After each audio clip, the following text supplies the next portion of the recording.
Vanakkam and welcome to Tamizh Suvai, folks. This is RJ Sudha, host and anchor of Tamizh Suvai Radio. As you all know, March 1st week, we all observed the International Women's Day. And as part of the Tamizh Suvai Women's Day episode, Women's Day International Women's Day episode, I'm trying my best to bring a string of very inspirational, motivational women who have their own personal stories, who have started from nowhere and who have come to such heights in their personal lives and professional lives. I thought they have led by example and they have so much to share with us. The first person in line is Ms. Rennu Dhillon, who is a Bay Area person who has had a very tough life here when she started in the Bay Area way back, I believe in 70s or 80s, and who's come a long, long way. And now everybody here knows her personality, the way she contributes to the women empowerment to the society as a talk show host and an author, and how she brings up and how she teaches children, young children with speaking disabilities and writing disabilities, etc. Welcome to the show, Ms. Rennu Dhillon. How are you doing? Very well, thank you. And thank you, Sudha, for inviting me. It's a pleasure to be here. It's an honor. Pleasure to have you. Thank you very much for accepting to come here and for being my first guest in my show. Just a background about Ms. Rennu is that she has been featured on many documentaries that include CNNmoney.com, Cron 4 Television, Sony TV Asia, and predominantly as a visionary in early education. She's a founder of Genius Kids Incorporated.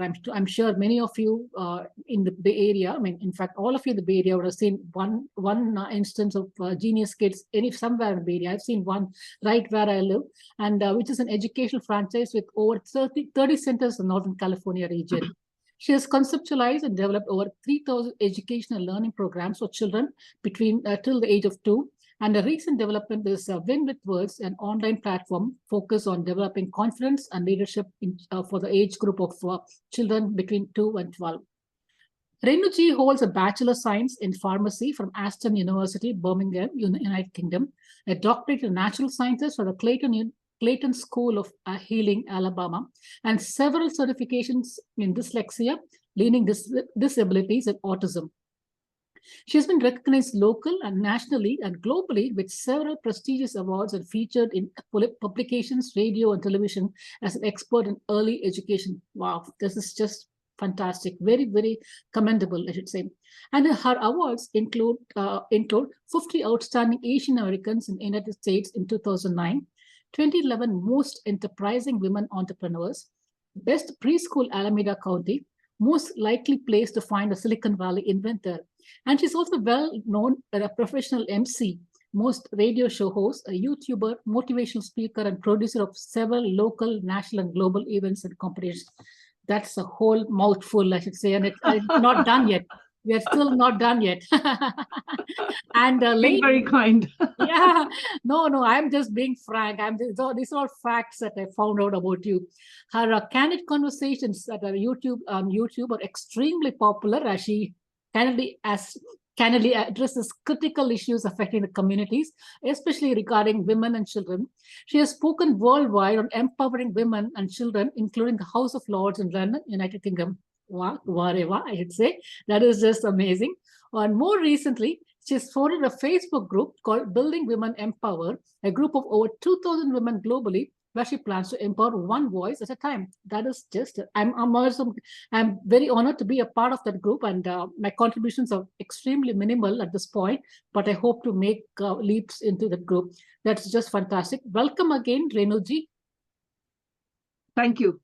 Pleasure, and I think you've been very kind, but thank you so much. Thank you for recognizing me and for that lovely introduction. Yeah, thank you. The first time I met you was during the ATEA event. It was actually a virtual event that where you talked about your personal journey, your professional journey, etc.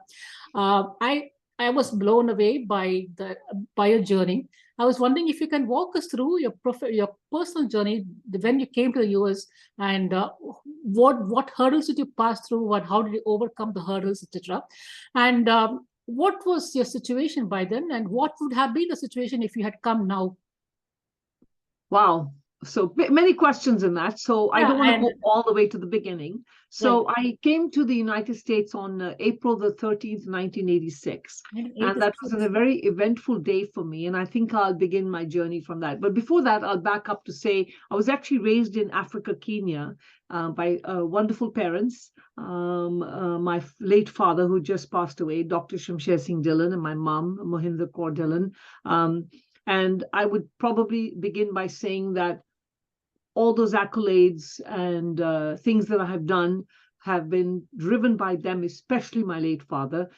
He was a legend and an icon in the Indian community and actually all of Africa. If I were to say Kenya, that would be really undermining him. He would be all of Africa. He was actually the very first mayor of an African country, an African town, back in the 60s when I was born. So if I could like to begin the show by actually, giving him all this credit. Love you, Dad. Miss you a lot. So definitely, I would say, yeah, I get a lump in my throat even when I talk about it. But my journey started 1986, April 13th. Like all good Indian girls, went to boarding school, became a pharmacist. Father was a doctor. So naturally, the choice at that time was a doctor, an engineer, or an accountant, or a pharmacist, or a dentist. Even in Kenya, okay. Yeah, it was in Kenya. And, that was how Indian parents were, right? I mean, you had to have a very good career, and science was, I was very good at science. So I became a pharmacist because I never wanted to become a doctor or a dentist. I had no interest.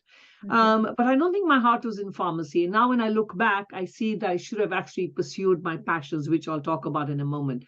But became a pharmacist, was very successful in England. And then like all good Indian girls, you have to get married, I wanted to continue with... It's a natural path. Yes, I wanted to continue with the PhD, but I think my parents were panicking, especially I'm so tall and limited choices.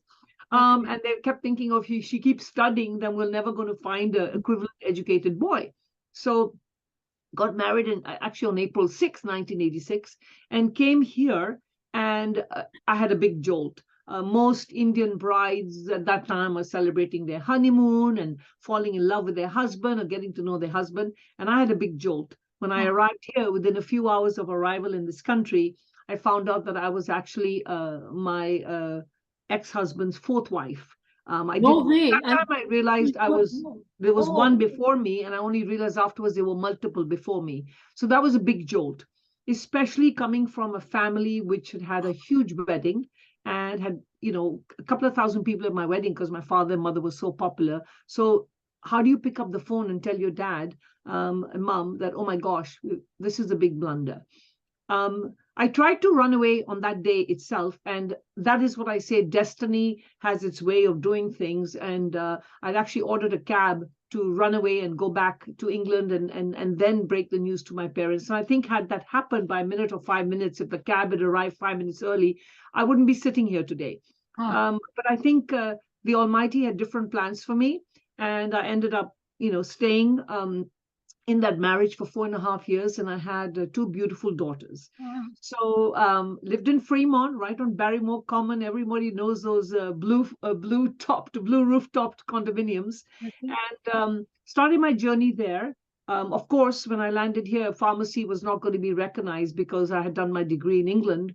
So my first husband had just got into the franchising business of Subway sandwiches and salads. And I found out within a short time I was expecting our first child. So I joined the business because also I didn't have a green card. Naturally, he had the Indian marriage with me in Kenya, but he couldn't marry me legally because he had another wife already, and the American embassy would have caught him. So, but you know how it is. Indian families trust, you don't imagine that that's going to happen to your child, right? So I was here technically illegal, right? For a couple of years while I was waiting for this sponsorship. So he had to leave the other wife or wives. He had to leave them to officially sponsor me. So that's where, I chose that, well, chalo, that's my life, and I'm going to continue with this. But he was willing to sponsor you. Well, he sponsored me, willingly, because I guess at that time he wanted this wife. He definitely saw the potential in me to be able to build his business. Okay. I don't want to sound modest, but he wanted a good-looking woman next to him, and I used to be a very pretty young lady at the time. So he thought, so that the hey, business will get a boost. why not? Yes. Yeah. And so I ended up basically building that entire empire for him. And we went from literally one subway to a couple of hundred in 4 years. And in that journey, I had two beautiful daughters, Shauna and Sheena, who are with me, and they're lovely girls.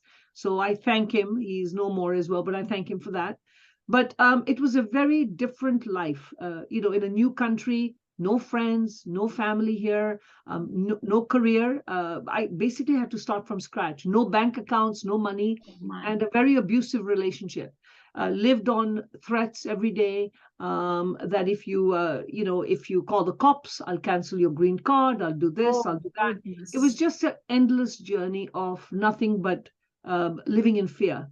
And I went from being this very confident young lady who I thought I was to becoming very scared. And very submissive, right? And very, very scared because, you have no control on your immigration, right? And if he canceled my immigration, my children were American citizens, right. I wouldn't be able to take them. So how do you make a decision? So you stay. And when I look, I'm so glad today the laws have changed, where women are protected on that, because back in 1986, he could have canceled that green card. It was a conditional green card. Okay. I lived in a very abusive relationship for 4 years and 7 months. And, went home, tried to leave, tried to explain to parents, but, no parent wants their daughter to go through a divorce. Right. So came back, and basically accepted that, that would be my life. And I thank him, wherever he is today, that he actually decided to divorce me. He met somebody else, so he went on to his fifth wife. Oh, that was his fifth wife. Oh, my God. So, yeah. And I really thank him for leaving me, because I would have not, I wanted to, but I didn't have the steps or the courage to do it, or the support. So I feel that was my new beginning. It was November the 21st, 1991. I think the new Renu was reborn then. And that is the day I decided, okay, I've done everything that my parents wanted me to do. And then I did what the husband wanted me to do. And enough is enough. Now it's time for me to live life on my terms. And by then you had the confidence that you could run a business, you could. Well, actually, I had the knowledge to do something. I didn't have the financial means to do it, but I'd learned a lot. I learned a lot by doing things. And I think I've always had the entrepreneurship in me. Since I was a young kid, I was always doing things, always trying to make money and do shows and stuff. And I was always into that. And I still remember my dad, no offense to all the Gujaratis listening, but Gujaratis are a fantastic business community. But my dad used to always tell me, are you sure you don't have Gujarati blood in you? You're just trying to do business.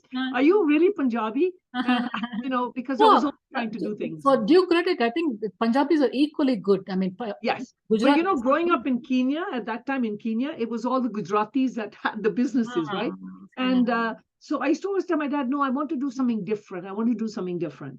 So that was the day I decided, okay, enough is enough. I'm not going to live in fear. And but I had no confidence. He had really destroyed my confidence. And it is shocking to know that one person can actually destroy everything that you believe in yourself. So I had a lot of work to do on myself to build myself up, because there was no support from the community. I mean, even your own friends, they desert you. Friends choose who they're going to be with, and generally they'll pick the one that's got the money. And so I took my two children and said, okay. They're afraid that you will lean on them for monetary or moral support, right? So which is a sad part. Yeah, right. Exactly. And I always say that I always even write to my blogs on Building Women Empowered that when a woman who's in trouble calls you, she doesn't want money. She wants support. Sometimes it's just talking to somebody or moral support. Yeah, exactly. So don't, shut the doors on someone when they want to talk. But so I learned the hard way. I mean, that time there was no support system for our community, and it was just all, politics. And so really had to, and then I had a very well-known ex-husband who was very well connected with the community.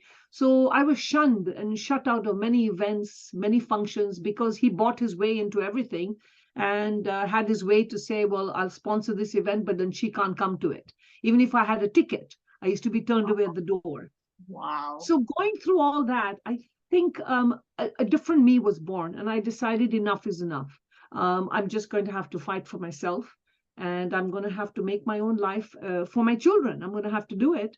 I mean, And there was no choice. You had to do it, right? had to do it. Had to do it. Because And you the option can't go of back to Kenya because your children are American aunt, citizens. he Yeah. wouldn't let me. Yes, he wouldn't let me. Custody. Now you deal with custody issues, and doesn't matter how abusive somebody is, the legal system here is so terrible, they'll still allocate 50% custody. So Even now? what do you do? Even then, yeah. So I had to make my life. So that's where my journey started. And cut a long story short, I dabbed into many things just to pay the bills, did so many things, but it was a learning journey as I struggled to find myself, because couldn't go to pharmacy and do that again. I wasn't going to go back to school for 4 years. I couldn't even afford it. So I had to figure out a way. And in that journey of being a single mom, I dabbed into many different things until I found myself, which was Genius Kids back, from 1991 to 2001.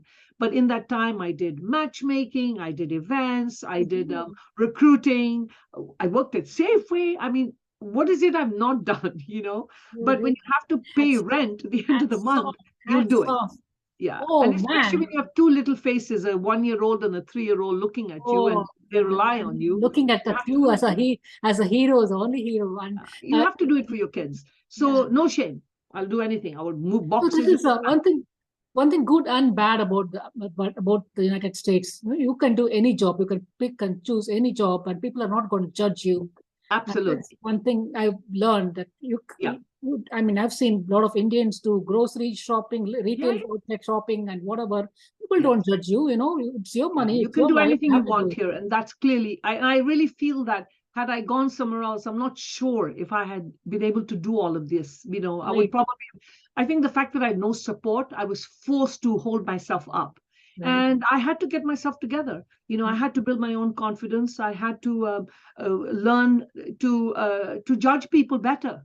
So a lot of life learning lessons in that journey until I opened Genius Kids. And I think every day is a new life lesson. Every day you learn something new. So before you started Genius Kids franchise, you went through quite a lot of training about children, dyslexia, and the psychology. Actually, I did that after I opened Genius Kids. But before Genius Kids, because I spent so much time, tutoring kids to make money, and we used to a group of single friends. We used to share our turns because we couldn't afford babysitters. So I think that's when I found my calling. And I think where I actually got my calling was I became a recruiter for a very, very well-known company. And I was placing a lot of people, I was placing CFOs and engineers in jobs. And a lot of them happened to be Indians as well. And I noticed that one of the biggest things that we struggle in our community is academically we're great. We all want to go and get multiple degrees. But the one thing we lack in our Asian community is we don't develop our soft skills or our social skills. And I realized I would get these amazing resumes, and then the person would not even know how to interview. And I spent more time counseling them on how to interview, how to groom them, how to present them, than actually the technical knowledge they had, but they didn't have that personality.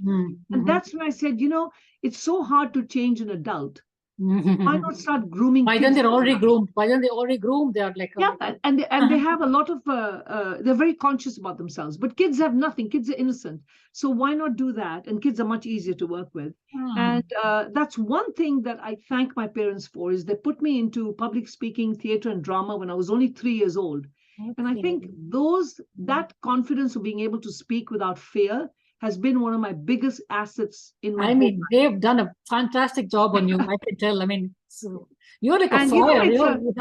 Don't get me wrong. Speaking your mind gets you into a lot of trouble as well. But I think if you can have no fear of speaking in front of people, and you love who you are, that's the biggest battle in life. And on top of it, you speak from the heart. I think that really adds value. Yes. I think people fear that, and I don't. And I think because I started young, if I started a little older, I would have already had all these inhibitions. I had zero. And so for me, speaking on a microphone, being on stage is just second nature. It's never been an issue for me. So it wasn't. So I started actually Genius Kids to teach public speaking and communication. It was never meant to be a daycare. It just grew into that business because of demand and default. And then I did all these additional learning courses because I said, okay, I need to educate myself. So all the training came after I opened my the Genius Kids, all the additional training. Yeah. And I continue. I never stop learning. I'm always learning. So do you see a difference? Do you see a difference? I know Genius Kids has been around for many years now. And when I first read about your bio and you started focusing on very young children, public speaking was 0 to 2, 2 to 12-year-old. Why is it so important? Sometimes I wondered. But now when you talk about it, how it's going to impact them when they grow up, I can tell. But have you personally seen the difference in the kids? I mean, apart from those skills have made a wonderful product out of you, but all children like that have all children made out like that, come out like that? You don't know. To be honest with you, actually, we're all born with the ability to be confident. Then what happens is shyness is something you are not necessarily born with shyness. It's something that it's part of your personality, right? But your confidence is all depending on your upbringing and the environment. You could be a very confident child, and then you could be in the wrong environment where a family puts you down and you're going to lose your confidence. So the early forming years is very important. Yes, exactly. Or you could be a very shy child and you just have these amazing family that builds you and you build your confidence. So that early stimulation, the first 6 years is very critical. And for me, I mean, if a child can children look at a pencil and they know pick up and write. Look at a crayon, pick up and color. Look at a microphone. Well, if you've never introduced a microphone, they don't know what it is. But if you introduce it from as soon as they start to walk, 12 months old, it goes right here. And now you introduce the stage, it's the next part of it. So I see it all the time, every day in my school. I mean, I have no problem telling even an 18-month-old to get on this. If I say get on the stage and sing, they go running on the stage to sing. Oh my goodness. You tell an adult that, and they'll be like, stop. Like, I'm not ready. I'm not okay. Yes. Got it. So that it becomes innate and part of you. And I think that's so important. And what do? We spend all our time just study, because I'm not saying academics is not important. It is very critical. Yeah. But what's the point of academics if you can't present yourself? Oh, yeah, absolutely. It's so important. So I always say, do you want to be the person sitting in the back office or do you want to lead the company? I build leadership and I develop future leaders. Oh man, I love you. Okay, I love what you're doing. That's what I want to do. Fantastic. You really blew me off by a speech. Okay, now we talked about Genius Kids and all that. And what about a social figure called Rennu Dhillon? How do you build a social image for yourself? I think it just it could be the fact that I'm a very social person. I love to connect with people. And in that journey, I will tell you, my journey has changed. You learn a lot of things. I used to be Miss Social Queen, always been. I was very talkative when I was little, lots of friends or whatever. And then, but as you get older, you realize that you have to be careful you become the company you keep. Yeah, there is a saying. There's a Sanskrit saying also. Right. And you go through these phases as a woman, right? In your 20s, you want to, like in your 16, you want to belong to everybody, because you don't want to be left out as a group. In your 20s, you want to still belong. Then you get married, you want to have this great social life. But when you start getting to your 40s and 50s, I can only speak for myself. Your tolerance level for nonsense and, excuse my French, stupidity, gossiping. Oh, I tell you. It's just not my scene. Oh, so yeah, you change, and you suddenly start realizing, why did this happen to me? And you realize, what? I created that. I brought that person into my life, and that nonsense was created because I brought them in. So just like we clean our house, sometimes you have this trim your friendship circle. Okay. Exactly. Your immediate circle is very important. So there's a difference between friendship and acquaintances. Now you have your business circle, that's fine.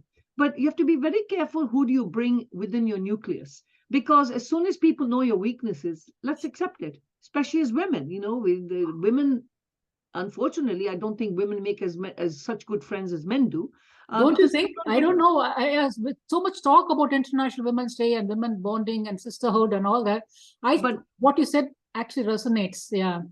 I mean, we talk about sisterhood, but if you think about it, how much sisterhood do we have? You get a group of women together, and the first thing they're going to do is gossip. You get a group of men together, and very rarely do they gossip. They talk about politics and finance. Not to say men are perfect, don't get me wrong, but women will be the first person to put another woman down. It's rare that a man will put a woman down. He will do it normally in a situation with ex-spouse or whatever. But women love to put women down. And I think that is the biggest flaw that we have that we need to correct in our community, in our society. You have to always look inside and right. And be conscious about what we speak outside. Yeah, absolutely. So I think in that journey, the social figure of Renu has become, I love going to events. I love networking with people. But at the same time, I also want to be very cautious who I'm going to bring into my inner circle, because I don't want to bring that negative energy back home. I have got no time for it. You get to a point in your life when these hairs turn gray that you start suddenly realizing that relationships have to be real.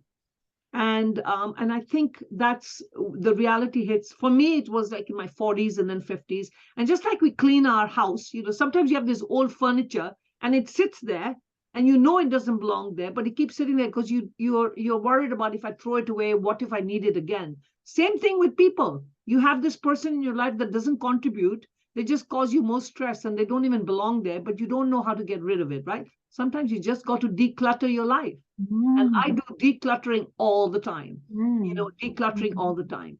And I think that has been my journey where I finally felt, that leads me to building women empowerment. I really felt that, all these people we're all doing these events, but how genuine are we in terms of are we really building women? Are we really building women? Are we really doing something? Is there a network that tomorrow, if you're in trouble, you can pick up and somebody's going to help you? And I'm not talking finances, just support. And I think I've done it with building women empowerment. Just pick up the phone and say, I have a problem. Will they answer and tell? Yes. Okay, or message, hey, I have a problem, respond. And that's one thing I will say is that at Building Women Empowered, we respond. Whether we can help or not, we can't help all situations, but we will respond.